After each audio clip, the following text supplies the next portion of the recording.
So there's, I would say, a few big trends, and then Yeah. there's a bunch of sort of like flavor of the month club stuff. I'm going to steer Okay. clear of the favorite flavor of the month club stuff because I can tell you product trends that are hot. They've been hot the past 6 months or the past 3 months or whatever.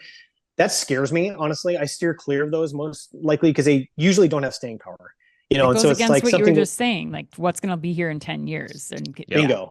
Yeah, that's exactly right. So, talking more about kind of the big trends, I already mentioned AI. That's a big trend for investing. It's a big trend for investing with like Gen AI companies, obviously, and like the supporting functions for those. But then there's also tons of consumer businesses that are AI driven that are coming out right now. I've seen a bunch recently. And kind of as we talked about earlier, it is like the dot-com bubble where everyone knows that AI is going to be huge. I mean, everybody knows it, and everyone is investing based on that. The problem is so many companies that have sort of incomplete business models are getting funded to like a pretty high valuation right now that that these guys aren't going to be successful. I mean, for every, Amazon, there was pets.com, for every, and there was early on, pets.com and Amazon, it was like Amazon was for books, pets.com was for pets. And they were like the same thing. And to see how there's been such a huge divergence in their paths, it's going to be the same thing with like all these AI companies. There's going to be a few that are going to be massively huge and really successful, and there's going to be a bunch that are going to go by the wayside.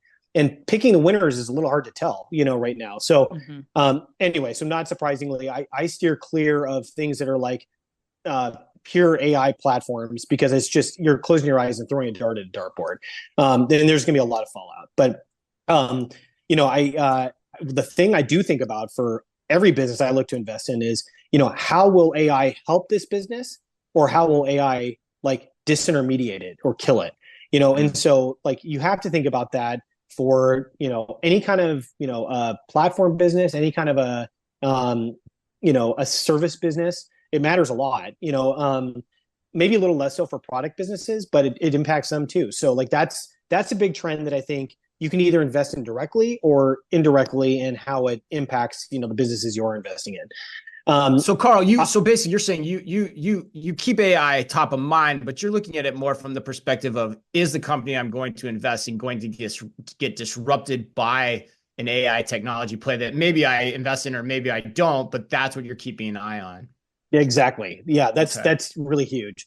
And so probably not surprisingly, I tend to focus more on sort of real differentiated products, and so, things that can be sold into retail, things that people are going to demand, things that are tangible, and they tend to have a little bit more, I guess, defensibility against AI, encroachment. So that's one piece. The things I look at with those is the market demand growing for these kinds of products, and and also are they really differentiated? There's so many companies out there that I've seen that are Me Too in product categories that again, it's the same thing. You're closing your eyes and throwing a dart at a dartboard. But if you have real differentiation, like if you have a cornered resource, or if you have intellectual property protection or something like that, patents or whatever, that's a way to stay differentiated, and it's a way to kind of create a moat that'll last longer. And so that's an area I focus on for sure. The other thing that I definitely look at is sort of a diversified channel strategy. So, I don't like the idea of businesses that are only going to be DTC for the reasons we talked about already. And also I can't add as much value there. I mean, my experience has been in, retail and consumer, less on the DTC side, but I also think that every company that's getting invested in right now in consumer, most are actually DTC first brands or small store brands that are going to be omni-channel. That is really like where I think people want to be, because the thought is omni-channel, you have a diversified base of revenue, and you just have a greater likelihood of success. So those are things that I think are growing. As far as what is decelerating, Amazon aggregators, we talked about that already a bit. I think social influencer brands are still around, but I think it needs to start with product, not start with a social influencer looking for a product.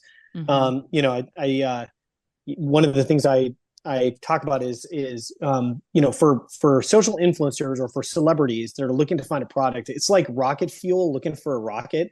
And oftentimes they'll like just, take the rocket fuel and pour it into like a half-built rocket. Well, that doesn't end well, you know? And so, you know, I think there's a lot of that where it's like, oh, we raised money on a huge valuation because we have, you know, name X celebrity that is backing the company. Great. Well, when you go to raise your next round and revenue hasn't followed, you know, what are you doing then? And that is problematic. So, sorry, it's a long answer to a short question, but hopefully that gives you a little insight. No,